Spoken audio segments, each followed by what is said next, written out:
सैयदना बिलाल रज़ियल्लाहु ताला अन्हु ने 1450 साल पहले ये बात तय कर दी कि जो ईमान वाले होंगे वो अंदर से और बाहर से दोनों सूरतों में ईमान वाले होंगे। जो अंदर से अपने आप को ईमान वाला कहता है और बाहर से दोगलापन करता है वो सब कुछ हो सकता है, मोहम्मद रसूलुल्लाह का गुलाम नहीं हो सकता है। सैयदना बिलाल रज़ियल्लाहु ताला अन्हु ना रोजाना मक्के की गलियों में जब चलते हैं ना तो जोर जोर से क्या कहते हैं, अल्लाह समद, अल्लाह समद, जोर जोर से नारे लगाते हैं।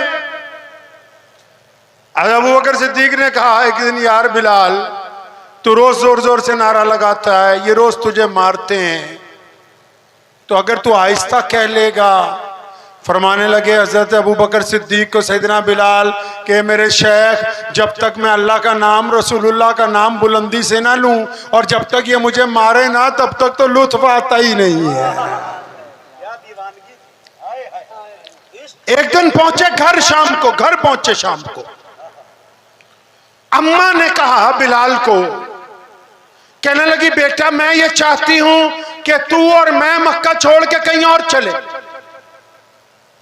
सैयदना बिलाल रज़ियल्लाहु ताला अन्हु ने माँ से ये बात जब सुनी ना, थे तो मोहम्मद रसूलुल्लाह के आशिक ना, रसूलुल्लाह के तरबियत याफ्ता थे, तो अपने दोनों हाथों से माँ के कंधे पकड़ लिए, बड़े प्यार से कहने लगे, अम्मा सच सच बता तुझे ये बात समझाई किसने है?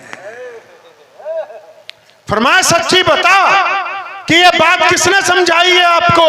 फरमाया मैं तो अपनी माँ को जानता हूँ, मैं तो काली माँ का बेटा हूँ, मैं हबशी हूँ, मैं गरीब हूँ। हिजरत तो वो कर सकता है जिसके पास माल हो, दौलत हो, सवारी हो, दूसरे शहर में रिश्तेदार हो। हमारे पास तो अम्मा कुछ भी नहीं। तुम्हारे दिल में ये बात आई तो आई कैसे? तो उनकी माँ ने जो बात कही ना, वो आबे ज़र से लिखने के काबिल है। और फिर उसका जवाब में जो बिलाल ने कहा वो आज हमारा जवाब है पूरी दुनिया की इस्लाम दुश्मन ताकतों के लिए। क्या कहा अम्मा ने जब बिलाल हजरत ने ज्यादा इसरार किया? फरमाने लगे बेटा बिलाल, आज मक्के का जो गवर्नर है ना अबू जहल, वो हमारी कुटिया पर आया था, हमारी झोंपड़ी पर आया था, और उसके साथ उतबा भी था, उसके साथ वलीद भी था, अब्दुल्ला बिन जिदान भी था, अबू लहब भी था। अरे मक्के के बड़े बड़े चौधरी, मेरे बच्चे, मक्के के बड़े बड़े चौधरी आज इकट्ठे होके हमारी इस टूटी झोंपड़ी पर आए और सब ने बड़ी मिन्नत के साथ, बड़ी समाजत के साथ, बड़ी आहिस्ता आवाज में ये गुजारिश की है मुझसे कि बिलाल की अम्मी तू इसको ले जा यहाँ से, हम तो इसके नारों से तंग आ गए, हम इसकी रोज की तौहीद की सदाओं से तंग आ गए। जब बिलाल ने यह बात सुनी ना तो अपनी माँ के फिर दोनों कंधों को पकड़ा और फिर बड़ी बुलंद आवाज से कहा, अम्मा जी हम कामयाब हो गए, खुदा की कसम जो लोग कल तक हमको इंसान तस्लीम नहीं करते थे उन्होंने आज मेरी माँ के आगे घुटने टेक कर इस बात का ऐलान कर दिया है कि कायनात में अगर कोई सच्चा नबी है तो वो मोहम्मदुर रसूलुल्लाह है।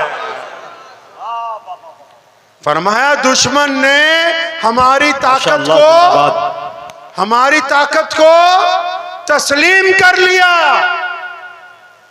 तस्लीम कर लिया इस बात को कि ये पक्के अकीदे के लोग हैं, इनके अकायद को हिलाया नहीं जा सकता। प्यारे मोहम्मद सल्लल्लाहु अलैहि वसल्लम मस्जिद नबी में मेंबर के ऊपर बैठे हुए हैं और नबी अलैहिस्सलातु वस्सलाम ने मुस्लिमा कज़्ज़ाब को एक खत लिखा है, उसका जवाब लेके जाना है। तो नबी ने अलैहिस्सलातु वस्सलाम ने मेंबर रसूल से आवाज लगाई, कौन है जो मेरा ये खत ले जाए?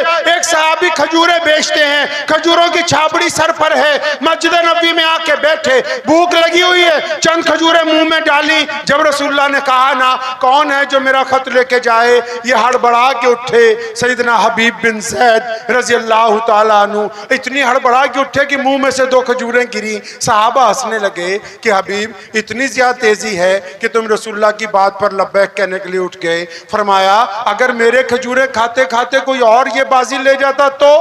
अल्लाह, मैं चाहता हूं कि मैं अपने नबी का पैगाम लेकर जाऊं मुस्लिमा कज़्ज़ाब के दरबार में।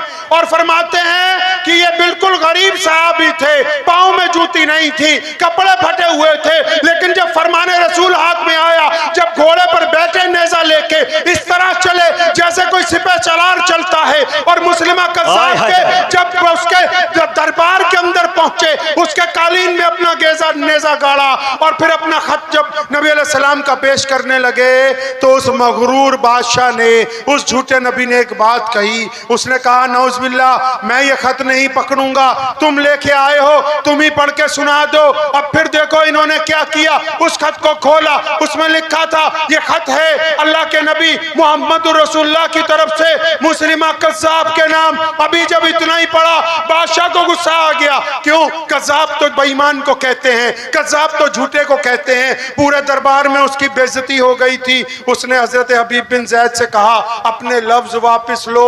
फरमाया ये मेरे लफ्ज नहीं हैं, ये रसूलुल्लाह के लफ्ज हैं, और रसूलुल्लाह जो कह देते हैं वो पत्थर पर लकीर है, क़यामत आ सकती है, फरमाने रसूल को तब्दील नहीं किया। अल्लाह अल्लाह, माशाअल्लाह माशाअल्लाह। फिर उसने कहा कि तुझे डर नहीं लगता कि दुश्मन के महल में खड़ा है, दुश्मन के दरबार में खड़ा है, डर नहीं लगता? फरमाया नहीं नहीं, जब रसूलुल्लाह ने मुझे कहा ना ये खत लेके जाओ, मेरे 5-7 छोटे छोटे बच्चे हैं, मुझे तो अल्लाह के नबी के इश्क में उनकी याद भी ना आई, तू मुझे अपने आप से डराना चाहता है। चुनांचे वहां पर फौरन जल्लाद को बुलाया गया, हबीब बिन ज़ैद का एक हाथ काटा। फिर मुस्लिमा कज़्ज़ाब ने पूछा अब डर लगता है? फरमाया तेरी गलत फहमी है। दूसरा हाथ काटा, फरमाया अब डर लगता है? फरमाया तुझे कुछ गलत फहमी हो गई। फिर दोनों हाथ कंधों से काटे, पूछा डर लगता है? फरमाया तुम्हें गलत फहमी है। फिर दोनों पांव की उंगलियां काटी, पैर काटे, घुटने काटे, जब बिल्कुल जमीन पर गिर गए, गर्दन पर छुरी रखी। फरमाया कज़्ज़ाब एक बात याद रख ले कि कायनात में जिस भी इंसान ने कलमा ला इलाहा इल्लल्लाह मुहम्मदुर रसूलुल्लाह पढ़ लिया हो, उसको अपनी मौत से डर नहीं लगता। नारे तकबीर, नारे तकबीर। शेर पंजाब हजरत मौलाना उस्मान साहब लुधियानवी, वाह वाह वाह।